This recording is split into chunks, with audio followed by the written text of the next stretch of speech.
Welcome, class 9th. We were reading the chapter number 9, The Bond of Love.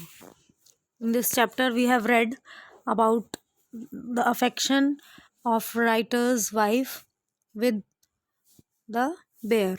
Let us start it further. Out came his medical books, and a feverish reference to index began. What poison did you say, sir? Barium carbonate. Ah, yes. Barium salts. Ah, symptoms, paralysis, treatment, injections of just a minute, sir. I'll bring my syringe and the medicine.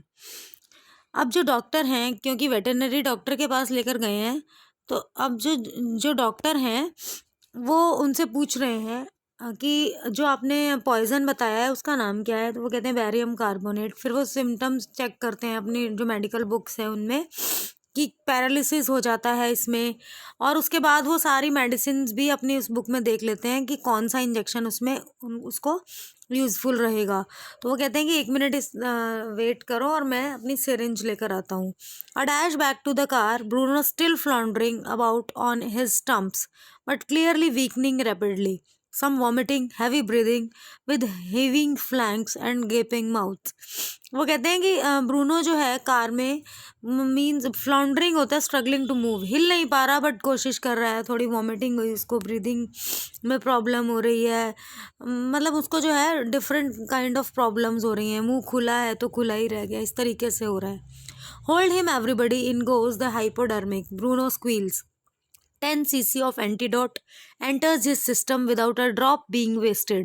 Hypodermic means एक needle है, ये हम यहाँ पर देख सकते हैं। Hypodermic का क्या मीनिंग है, ये देखिए, a long needle used to give an injection under the skin.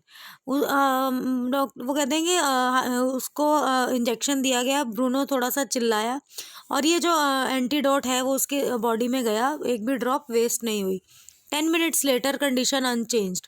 10 minute हो गए थे, मेडिसिन दिए, इंजेक्शन दिए, बट कंडीशन वैसी की वैसी थी। ब्रीदिंग जो थी वो थोड़ी लेस स्टर्टियस थी। स्ट्रेचर्स होता है नॉइजी ब्रीदिंग की, सांस लेने में थोड़ी प्रॉब्लम हो रही थी। Bruno can move his arms and legs a little although he can not stand yet. हिला पा रहा था अपनी बाजू और लेग्स को, पर वो अभी खड़ा नहीं हो पा रहा था। 30 minutes later Bruno gets up and has a great feed. आधे घंटे बाद वो उठा और उसने अच्छे से खाना खाया। अब वो हमें देख रहा है, as much as to say what's barium carbonate to a big black bear like me, Bruno is still eating. मतलब वो बड़े ही कॉन्फिडेंस से कहता है, हमें देख रहा है और कहता है कि ये पॉइजन मेरा क्या बिगाड़ सकता है, मैं तो बहुत बड़ा बेयर हूँ। Another time he found nearly 1 gallon of old engine oil which I had drained from the sump of the Studebaker and was keeping as a weapon against the inroads of termites. Studebaker एक American car है। तो वो writer कहता है कि अब एक बार उसने 1 gallon इंजन ऑयल जो था वो पी लिया था जिसको हमने रखा हुआ था।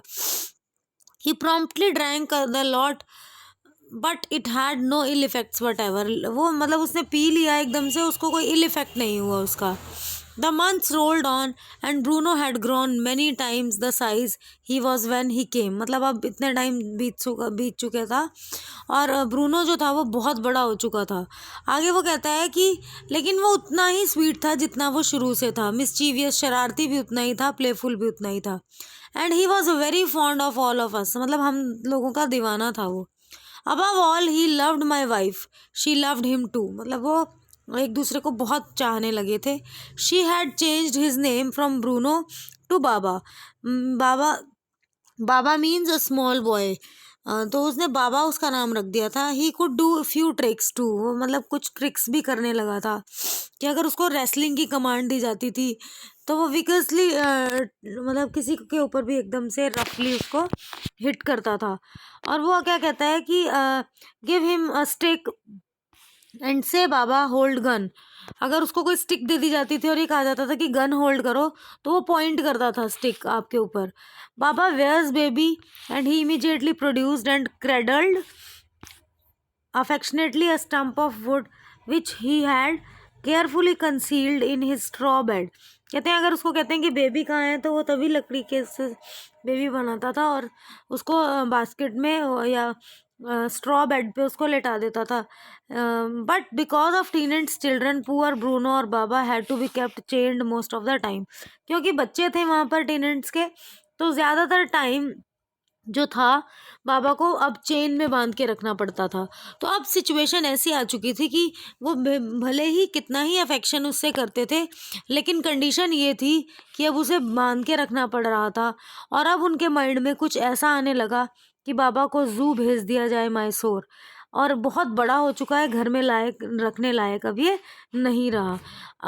Is it possible to keep such kind of animal at home?